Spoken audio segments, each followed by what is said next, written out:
भगवत पुराण कथा पंचम स्कंद 8वां अध्याय।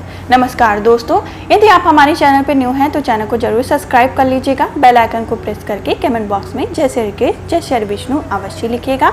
यदि आप गर्भवती माता हैं तो आप इसको प्रतिदिन प्रातः काल के समय या शाम काल के समय अवश्य ही सुने, जिससे आपको श्रेष्ठ कर्म करने वाले की संतान की प्राप्ति हो। यदि आप हमारे चैनल पर न्यू हैं तो आप इसको प्रथम स्कंद से अवश्य ही सुने, जिससे आपको इसका पूरा सार समझ में आए, इसका पूरा फल प्राप्त हो।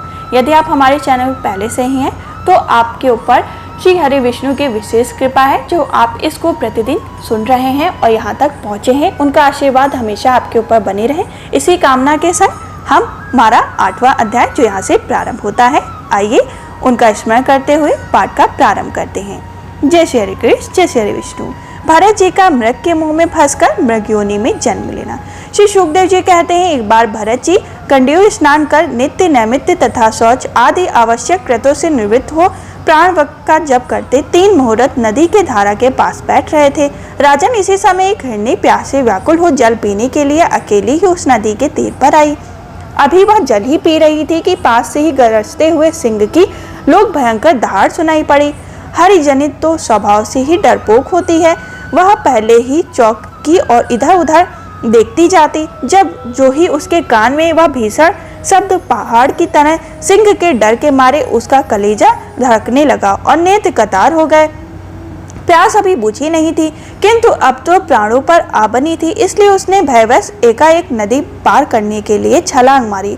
उसके पेट में गर्भ में वह गर्भवती थी, अतः चलते समय अत्यंत भय के कारण उसका गर्भ अपने स्थान से हटकर योनि द्वारा निकलकर नदी के प्रवाह में गिर गया। वह कृष्ण मृग पत्नी आकाश में गर्भ के गिर जाने से लंबी छलांग मारने तथा सिंह से डरी होने के कारण बहुत पीड़ित हो गई थी।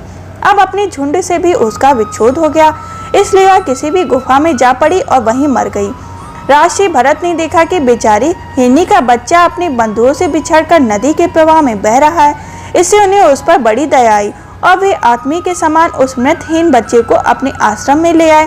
उस मृत छोने के प्रति भरत जी का ममता उत्तरोत्तर बढ़ता ही गया। वे नित्य उसके खाने पीने का प्रबंध करते, व्याघ्र आदि से बचाने, लाड लड़ाने और पुचकारियां आदि से चिंता में ही डूबे रहने लगे। कुछ ही दिनों में उनके यम नियम और भागवत पूजा आदि आवश्यक कृत एक एक करके छूटने लगे। अंत में सभी छूट गए। उन्हें ऐसा विचार रहने लगा, अहो कैसी खेत की बात है, इस बेचारे दीन मृग छोने को काल चक्र के वेग से अपने झुंड शहद और बंधुओं से दूर करके मेरी शरण में पहुंचा दिया गया है। यह मुझे ही अपना माता पिता भाई बंधु और युद्ध के साथी संगी समझता है, इसका मेरे सिवा और कोई नहीं है और मुझे इसका विश्वास भी बहुत है। मैं भी शरणगत की उपेक्षा करने से द्वेष करता हूँ और उन्हें जानता भी हूँ, इसलिए मुझे अब अपने इस आश्रित का सब प्रकार की दोष बुद्धि छोड़कर अच्छी तरह पालन पोषण और प्यार दुलार करना चाहिए। निश्चित ही शांत स्वभाव और दीनों की रक्षा करने वाले परोपकारी सज्जन ऐसे शरणागत की रक्षा के लिए बड़े बड़े से बड़े स्वार्थ भी परवाह नहीं करते। इस प्रकार उस हिरनी के बच्चे में आसक्ति बढ़ जाने से बैठते सोते टहलते और भोजन करते समय भी चिंतन उसके स्नेह पास में बंधा रहता। जब उन्हें कुछ पुष्प समिधा पत्र और फल मूल आदि लाने होते तो भेड़िया और कुत्तों के भय से उसे वे साथ लेकर ही वन में जाते। मृग में जहाँ तहाँ कोमल घास आदि को देखकर मुग्ध भाव से वह हरिणीवश अटक जाता तो वे अत्यंत प्रेम पूर्वक हृदय से दयावश उसे अपने कंधे पर चढ़ा लेते। इसी प्रकार कभी गोद में लेकर कभी छाती से लगाकर दुलार करने पर उन्हें बड़ा ही सुख मिलता। नित्य नैमित्य कर्मों को करते समय भी राजेश्वर भरत बीच बीच में उठ उठकर उस मृग बालक को देखते और जब उस पर उनकी दृष्टि पड़ती तभी उनके चित्त को शांति मिलती। उस समय उनके इस मंगल कामना करते हुए वे कहने लगे, बेटा तेरा सर्वत्र कल्याण हो। कभी यदि वह दिखाई न देता तो जिसका धन लुट गया हो उस दीन मनुष्य के समान उनका चित्त अत्यंत उद्दीप्त हो जाता। फिर वे उस हिरनी के बच्चे के विरह से व्याकुल एवं संतप्त होकर कर्णावश अत्यंत उत्कंठित हो जाते और मोहविष्ट हो जाते तथा शोकमय होकर इस प्रकार कहने लगते, अहो क्या कहाँ जाएं, क्या वह मात्रहीन दीन मृग शावक दुष्ट बहेलिया से बुद्धि वाले मुझ पुष्प अनायास विश्वास करके और मुझे अपना मानकर मेरे किए हुए अपराधों को सत्पुरुषों समान भूलकर फिर लौट आएगा। क्या मैं उसे फिर उसके आश्रम के उपवन में भगवान की कृपा से सुरक्षित रखकर निर्विघ्न हरी हरी धूप चढ़ते देखूंगा? ऐसा ना हो कि कोई भेड़िया, कुत्ता, गोल बांध कर विचरने वाले सूकर आदि अकेले घूमने वाले व्याघ्र ही उसे खा गए हों। अरे, संपूर्ण जगत के कुशल के लिए प्रकट होने वाले विद्युतीय रूप भगवान सूर्य अस्त होना चाहते हैं, किंतु अभी तक वह मृग धरोहर लौटकर नहीं आया। क्या वह हरीश राजकुमार मुझ पुण्यहीन के पास आकर अपनी भांति भांति की मृग कोचित मनोहर एवं दर्शनीय क्रीड़ाओं से अपने स्वजनों का शोक दूर करते हुए मुझे आनंदित करेगा? अहो, जब कभी भी प्राणपोक से खेल में झूठ मूठ समाधि के बहाने आंखें मूंदकर बैठ जाता, तब वह चकित चित्त से मेरे पास आकर जल बिंदु के समान कोमल और नन्हे नन्हे सींगों नोक से किस प्रकार मेरे अंगों को खुजलाने लगता। मैं कभी भी कुशों पर हवन सामग्री रख देता और वह उन्हें दांतों से खींचकर अपवित्र कर देता। मेरे डांटने डपटने पर अत्यंत भयभीत होकर उसे समय सारी उछल कूद छोड़ देता और ऋषि कुमार के समान अपने समस्त इंद्रियों को रोककर चुपचाप बैठ जाता। अहो, इस तपस्विनी धरती ने ऐसा कौन सा तप किया है जो उस अति विनीत कृष्ण सार किशोर के छोटे छोटे सुंदर सुखकारी और सुकोमल खुरों वाले चरणों के चिंगों से मुझे, जो मैं अपना मृग लुटा रहा हूँ, अत्यंत व्याकुल और दीन हो रहा हूँ, उस द्रव्य की भांति मार्ग दिखा रही है और स्वयं अपने शरीर को भी संपन्न पंचचिन्हों से विशोभित कर स्वर्ग और अपवर्ग के इच्छुक द्विजों के लिए यज्ञ स्थल बना रही है। चंद्रमा में मृग सा श्याम चिन्ह देखकर उसे अपना ही मृग मानकर कहने लगते हैं। अहो, जिसकी माता सिंह के भाव से मर गई, आज वही मृग शिशु अपने आश्रय से बिछड़ गया, अतः उसे अनाथ देकर क्या ये दीनवत्सल भगवान नक्षत्रनाथ दयावश उसकी रक्षा कर रहे हैं?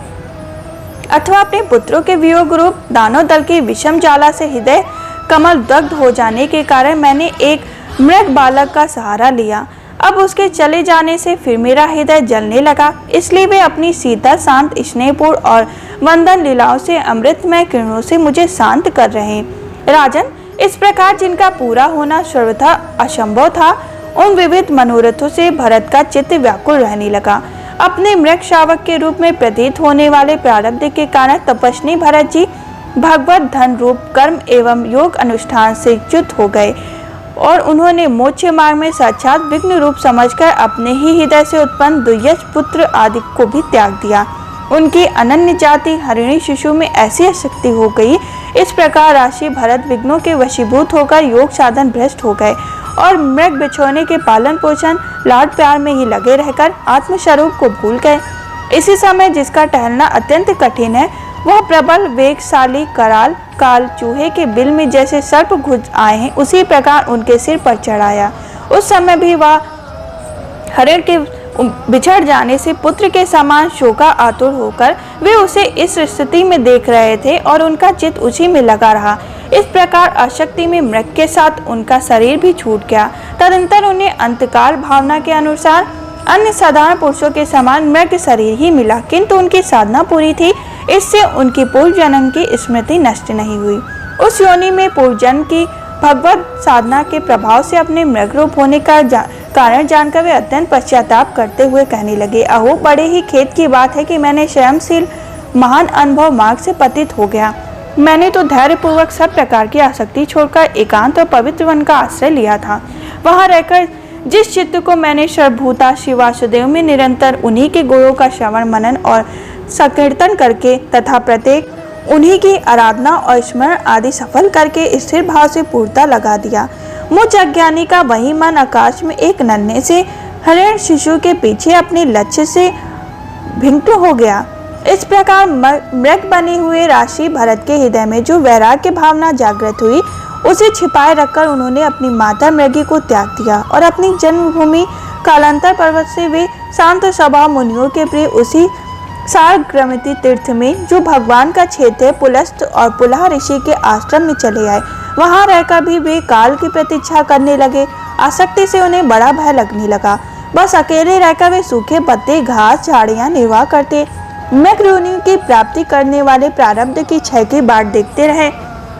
अंत में उन्होंने अपने शरीर का आधा भाग गंडक के जल में डुबाए रखकर उस मृग शरीर को छोड़ दिया। इस प्रकार हमारा 8वां अध्याय संपन्न हुआ, जिसमें आपने सुना कि भरत का कैसे मृग योनि में जन्म हुआ। अब हम आपको मिलेंगे नवे अध्याय में, जिसमें भरत जी का ब्राह्मण कुल में जन्म होगा, उसका वर्णन किया जाएगा। यदि आप हमारे चैनल पर न्यू हैं तो चैनल को सब्सक्राइब करके बेल आइकन को प्रेस कर लीजिएगा। कमेंट बॉक्स में जय श्री हरि कृष्ण अवश्य लिखिएगा, जिससे भगवान के प्रति आपकी श्रद्धा और बढ़े और श्री हरि विष्णु की कृपा आपके ऊपर सदा बनी रहे। हम फिर मिलेंगे नवे अध्याय के संग, तब तक के लिए जय श्री हरि कृष्ण।